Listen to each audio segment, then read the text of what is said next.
और इस वक्त आपको राजधानी लिए चल रहे हैं, यहाँ पर राधा मोहन दास अग्रवाल बीजेपी के राजस्थान इकाई के प्रभारी कुछ कह रहे हैं। सबको लाभ दे दिया। माननीय प्रधानमंत्री जब अपना काम कर चुके सरकार के माध्यम से, तो उन्होंने फिर वक्फ की ओर दिमाग डाला। आखिर 2025 में मैंने आपको बताया 2006 में 4,50,000 वक्फ की संपत्तियाँ थी। 2025 में वो बढ़ करके 8,72,000 संपत्तियाँ हो गई।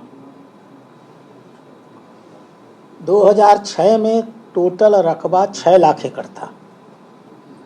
2025 में वह रकबा बढ़ करके 37.94 लाख एकड़ अर्थात 6.5 गुना जमीन में वृद्धि हो गई। 2006 में 12,000 की कमाई होनी चाहिए थी, 163 करोड़ हुई। 2025 में 1 लाख करोड़ प्रति वर्ष की कमाई होनी थी, कमाई हुई सिर्फ 166 करोड़ अर्थात 3 करोड़ कमाई बढ़ी। होनी चाहिए थी 1 लाख करोड़ प्रति वर्ष। माननीय प्रधानमंत्री ने यह तय किया कि यह जो 1 लाख करोड़ है, इसमें कागज पर सिर्फ 166 करोड़ दिखाया जा रहा है। इस कमाई को जिन लुटेरों ने, जिन भूमाफियाओं ने कब्जा किया हुआ है, अगर उनसे मुक्त करा लिया जाए या बाजार के दर पर जो कुछ उन्होंने बना लिया है उससे उनका किराया ले लिया जाए, तो कम से कम न्यूनतम 1 लाख करोड़ रुपए प्रति वर्ष गरीब मुसलमान के जीवन को बेहतर करने के लिए प्रयोग हो सकता है। और यह तो मुसलमानों का सामान्य अधिकार था। वक्फ कोई गवर्नमेंट की संस्था नहीं है, सामाजिक संस्था है। सल्लल्लाहु अलैहि वसल्लम हजरत मोहम्मद साहब ने इस संस्था का निर्माण ही सक्षम मुसलमानों के द्वारा गरीब मुसलमानों की बेहतरी के लिए बनाया था। दुर्भाग्य ये था कि जो मुस्लिम समाज के नेता थे, आप किसी का भी नाम ले लीजिएगा, अधिकांशतः कांग्रेस के जो नेता थे, मैं एक राज्य का नाम आपको दूंगा, आप किसी का भी नाम ले लेंगे, अधिकांशतः। मैं राजस्थान में जयपुर में बैठा हूँ। यहाँ जयपुर में all India Muslim personal law board का महामंत्री है फजलुर रहमान। ये मुसलमानों के जो भी नाम है, फजलुर रहीम, ये मुसलमानों के जीवन को बेहतर करने का पाखंड करता है। उम्र हो गई होगी 79-78 ईयर्स।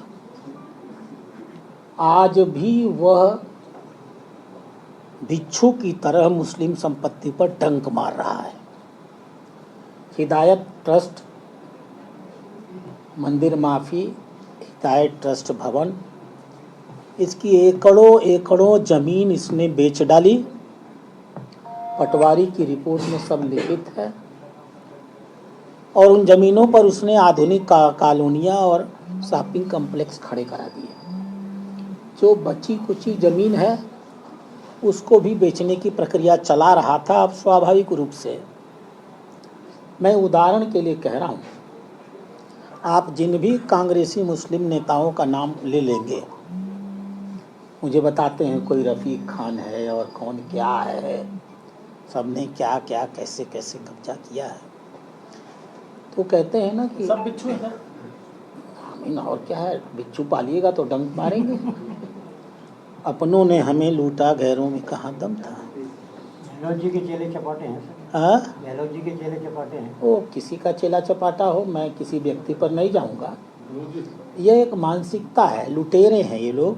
माननीय प्रधानमंत्री ने इनको भू माफिया की संज्ञा दी है, तो मैं भी उसी शब्द का प्रयोग करूंगा। माननीय प्रधानमंत्री ने तय किया है कि ये ज़मीनें, इनसे होने वाली आय गरीब मुसलमानों के हित में प्रयोग की जाएगी। जो वक्फ का उद्देश्य है, 1 रुपया भी और 1 इंच भी गैर मुस्लिम समाज की बेहतरी के लिए प्रयोग नहीं होगा। दूसरी चीज़, वक्फ अधिनियम संशोधन कानून में लिखा हुआ है, अधिनियम के लागू होने के पहले वक्फ बाय यूज़र, ये जो अधिकांश मस्जिदें होती हैं, दरगाह होते हैं, मदरसे होते हैं, कब्रिस्तान होते हैं, 8,72,000 संपत्तियों में से 4,02,000 संपत्तियां वक्फ बाय यूज़र हैं, इतनी बड़ी मात्रा में। फिर भी सरकार ने बहुत भलमनसाहत का परिचय दिया है, मुस्लिम समाज के प्रति न्याय की दृष्टि रखी है, किसी की धार्मिक भावनाएं आहत न होने पाए इसलिए घोषणा की है, कोई मस्जिद, कोई मदरसा, कोई मकतब, कोई खैनखां, कोई दरगाह, कोई कब्रिस्तान इस कानून के लागू होने के पहले जिस स्थिति में था, यदि उसकी ज़मीन को लेकर कोई विवाद नहीं है तो उसे कतई तोड़ा नहीं जाएगा। तोड़ना तो बहुत दूर, छुआ भी नहीं जाएगा। ये जो भूमाफियाज हैं, ये राजनेता हैं, ये मुस्लिम पर्सनल लॉ बोर्ड के नेता हैं, ये मुतवल्ली हैं, ये वक्फ बोर्ड के सदस्य हैं, सीईओ हैं, बहुत से मौलवी हैं, मुस्लिम समाज के बीच में रहते हैं और मुसलमानों को धर्म के नाम पर भड़काने का उनका आर्थिक स्वार्थ है, इसलिए मुसलमानों का मजहबी शोषण कर रहे हैं। हमने, भाजपा ने जन जागरण अभियान चलाने का निर्णय लिया है। हम मुस्लिम समाज के बीच में जाने वाले हैं, उनको इस वक्फ अधिनियम के बारे में बताने वाले हैं। बहुत से मुसलमानों को भी वक्फ के बारे में कुछ नहीं मालूम है। हम उन्हें वक्फ संस्था का जो महान उद्देश्य है वह भी सिखाएंगे और समझाएंगे और उनको यह बताएंगे कि जिन्होंने तुम्हें लूटा है और जो तुम्हें आज भड़का रहे हैं, उन्हीं की संपत्तियों को हम मुक्त करा करके तुम्हारे जीवन को बेहतर करने जा रहे हैं। वैसे रोड मैप कब तक तैयार हो जाएगा आप लोगों का, जब आप लोग उनके बीच में जाएंगे? हमारे रोड मैप तो ऑलरेडी शुरू हो चुके हैं। एक नेशनल स्तर पर मैं वर्कशॉप खुद कर चुका हूँ। पूरे देश में 25-26 प्रांतों में वर्कशॉप आज और कल के बीच में ख़त्म हो जाएंगे। हमने हर प्रदेश के अंदर भी टीम बनाई है, ज़िले में टीम बनाई है, मंडल में टीम बनाई है। टीम में 3 या 4 लोग हैं, जिसमें एक मुस्लिम या माइनॉरिटी समाज का व्यक्ति है, जो कि स्वयं मुसलमानों के बीच में जा कर के उन्हें सच्चाई से अवगत कराएगा। मुझे लगता है कि मई के पहले सप्ताह में हम इस योजना को करीब करीब पूरा लागू कर सके होंगे। हम 4 पेज का एक पत्रक छपवा चुके हैं, वह पत्रक घर घर बांटा जाएगा। एक पुस्तिका छपवाई है जो पैसे से जो पढ़े लिखे लोग हैं मुसलमानों में, उनके घर पहुंचाई जाएगी या गोष्ठियों में उनको दिया जाएगा।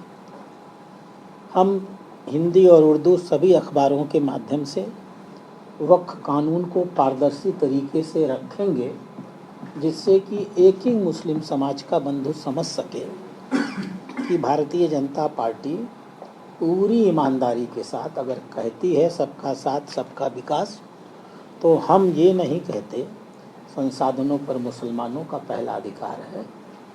हम ये कहते हैं कि संसाधनों पर गरीब हो या मुसलमान हो या हिंदू, सिख हो या ईसाई, गरीबों का पहला अधिकार है। गरीबों की संपत्ति को लूटने वाले मुस्लिम भूमाफियाओं को हम कदापि बर्दाश्त नहीं करेंगे और मुस्लिम समाज तक उसका लाभ पहुंचाएंगे। अशोक गहलोत जी बोल रहे हैं, देवस्थान बोर्ड के अंदर क्या हिंदू और मुस्लिम रख सकते हैं क्या? देवस्थान बोर्ड में जब मुस्लिम नहीं रख सकते तो वक्फ में हिंदू, वक्फ के अंदर हिंदू क्यों रखा है?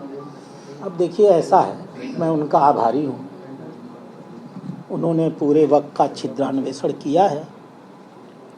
उनको ये कहना चाहिए कि वक्फ अधिनियम बहुत अच्छा है, खाली एक बिंदु पर हमारी आपत्ति है।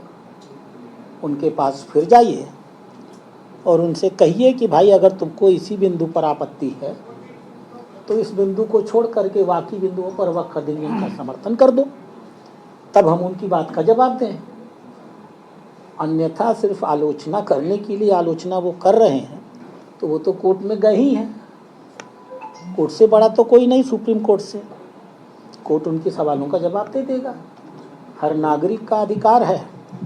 मुस्लिम वोटों की तिजारत करने वाले, मुस्लिम तुष्टीकरण की राजनीति करने वाले, 65 सालों तक मुसलमानों का विकास न होने पाए, उनको मोची, उनको धोबी, उनको दर्जी, उनको रफूगर, उनको पेंटर, उनको बाजा बजाने वाला, उनको होटर, उनको टायर पंचर जोड़ने वाला बना करके 65 सालों में जिन्होंने मुसलमानों के जीवन को बर्बाद किया है, उन्हें शर्म आनी चाहिए। आज इतनी सुंदर व्यवस्था आई है तो वो खोज करके एक छोटी सी कमी निकाल रहे हैं। बाकी अधिनियम को समर्थन कर दें तो मैं उनकी कमी का उनको जवाब दे दूंगा। उनसे जाइए और कहिए कि भाई ठीक है, आपकी बात मान लिया, बाकी अधिनियम तो अच्छा है ना, तो उसके समर्थन में बयान जारी कर दें। वैसा आपने कहा कि 2006 से लेकर 25 के बीच में 6.5 गुना प्रॉपर्टी जो है वो इंक्रीज हुई है वक्फ बोर्ड की, और वक्फ बोर्ड की जो प्रॉपर्टी है वो या तो कोई उनको दान दे देता है, तो ये 6.5 गुना जो प्रॉपर्टी इंक्रीज हुई है, क्या इसकी भी संशोधन बिल आने के बाद जांच कराई जाएगी? आपके पास इतना समय हो दिखाने का तो मैं जवाब तो दे ही दूंगा। और समस्या है कि मीडिया कितना समय दे सकती है, जवाब भी तो जाना चाहिए पूछने के बाद। खुद ने भी सर आपने बिच्छू की बात की। अब आप समझिए, मुगल काल से वक्त की ज़मीनें मुसलमानों को दी जाती थी। मुगल काल से 1173 से 1173 से लेके 2006 तक कुल 6 लाख एकड़ जमीन थी, और 2006 से 2025 तक 37,94,00,000 एकड़ जमीन हो गई। ये जमीन दान की हुई जमीन नहीं है। यह जमीन 3 तरीकों से ली गई है। एक, वक्फ बाई यूज़र, 8,72,000 में से 4,02,000 संपत्तियां वक्फ बाई यूजर हैं। वक्फ बाई यूजर इस्लाम धर्म के साथ सबसे बड़ा खिलवाड़ है।